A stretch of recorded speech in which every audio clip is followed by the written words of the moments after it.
If you enjoy stories about kindness, karma, and the gentle wisdom of Buddhist teachings, please less than emphasis level equals strong, greater than consider subscribing less than emphasis greater than to this channel. I create many videos with the same intention, to plant seeds of peace and goodness in this world.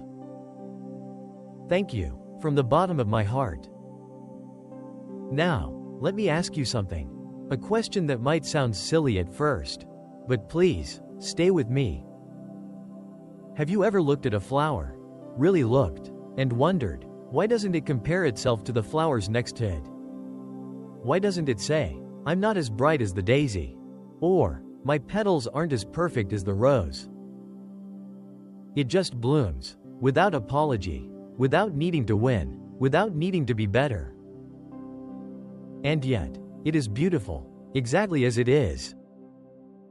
Now imagine this, a garden full of flowers, each one competing, shouting, pushing to be the most admired. Does that sound peaceful to you? Or chaotic? Sometimes, people become like that garden, trying to outshine, outdo, outperform.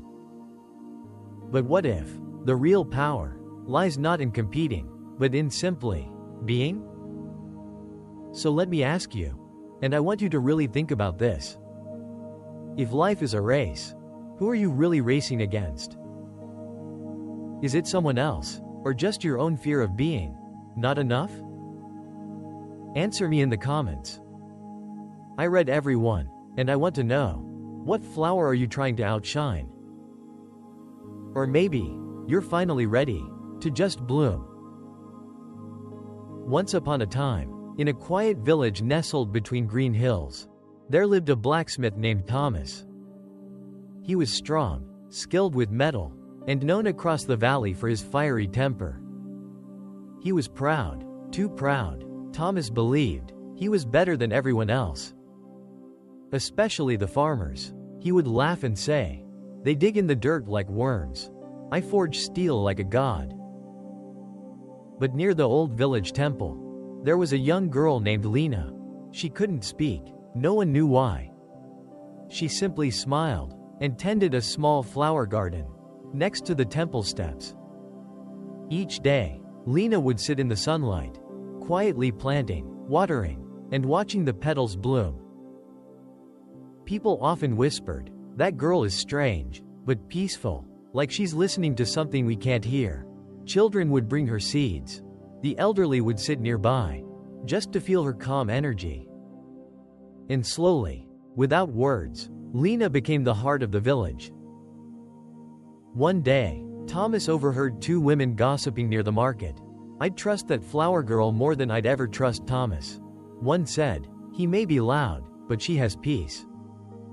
His pride burned hotter than his forge. That evening, Thomas stormed up to the temple. Lena was kneeling in the garden, planting white blossoms. He stood over her and mocked. What's the point of these flowers? You can't eat them, you can't sell them, you just sit here, smiling, like a fool. Lena said nothing. She looked at him, gently picked one of the flowers, and placed it at the foot of the Buddhist statue inside the temple. Then she walked away. Thomas scoffed, but something felt off. A silence that echoed. A week passed. Then one night, his mother fell ill, very ill. No medicine helped. She began to whisper in her fever, Thomas, each morning, I prayed by the white flowers, for your heart to soften. His chest tightened. He remembered the flower Lena had placed. The next morning, he returned to the garden. Lena was there, still silent, still smiling. He walked up, and without saying a word, he kneeled. His pride cracked, his anger melted, and in that stillness, he cried.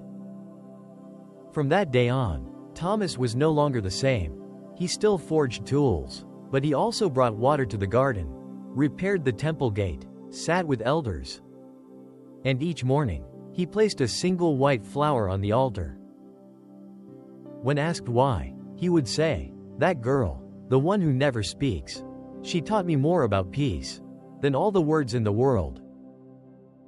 And so, in a village once filled with noise and pride, a blacksmith bloomed, not in fire, but in silence, just like the flower he once mocked.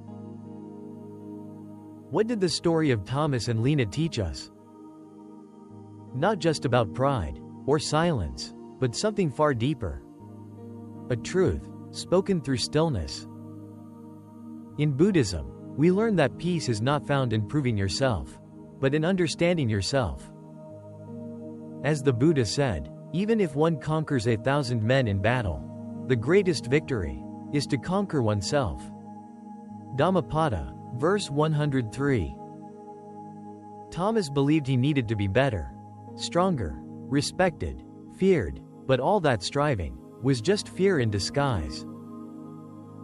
Fear of being seen as ordinary, fear of being forgotten, fear of being not enough. But Lena, she had no need to speak. She had no trophies, no titles, no praise, and yet, she held the entire village in silence. Why? Because she bloomed without competing, she served without seeking reward, she loved without needing approval. That is the way of non-striving, of non-attachment, of peaceful blooming. Buddhism teaches that comparing ourselves to others is the root of suffering. The Buddha said, "Do not compare yourself with others, for there will always be someone better or worse. Comparison breeds pride or envy. Both are poisons." This is why the flower is such a sacred symbol in Buddhism. The lotus, for example, grows from mud, and yet remains untouched by it. It doesn't complain, it doesn't compare, it simply rises. Just like Lena, just like those white flowers, she planted, each morning. And do you know what's most powerful? That her goodness, her compassion, wasn't loud, it was consistent. Like a drop of water, carving stone. This is karma in its most gentle form. She didn't shout, but she shifted hearts. She didn't punish Thomas, she awakened him. That is true karma, not revenge, but realization. Now ask yourself, how many times have you tried to be seen? By being louder, stronger, more successful? And how many times did that leave you feeling more empty? True peace, as the Buddha said, is like the calm surface of a still pond. It reflects everything, but clings to nothing. So, if you are tired of striving, of comparing, of always chasing someone else's shadow, maybe it's time to remember, a flower does not compete. It just blooms. Take a breath. Close your eyes for just a moment. Now ask yourself, quietly, honestly, am I blooming, or am I constantly competing? We live in a world that teaches us to measure everything: likes, followers, status, even self-worth.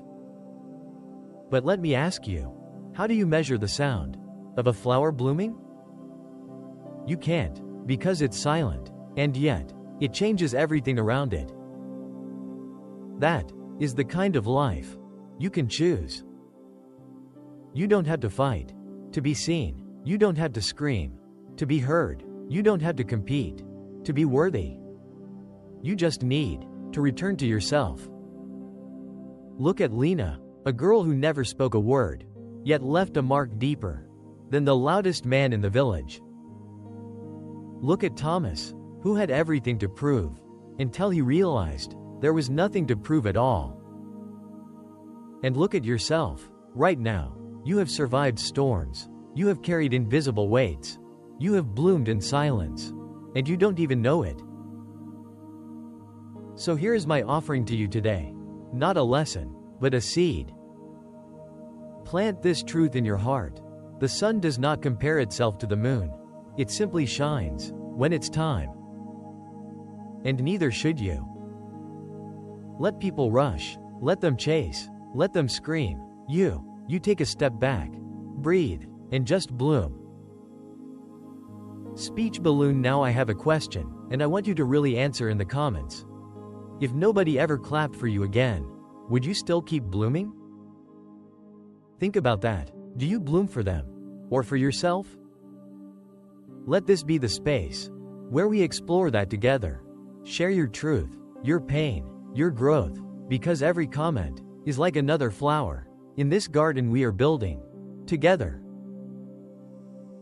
Folded hands. If this story touched something deep in you, I humbly ask, share it with someone who is tired of running, tired of comparing, tired of feeling like they are not enough.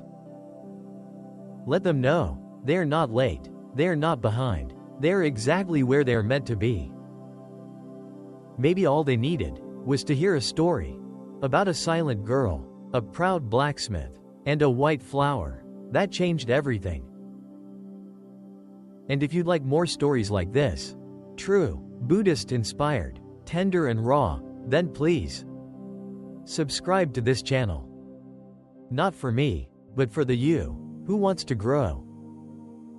Remember, a flower does not compete, it just blooms. So today, bloom softly, quietly, completely.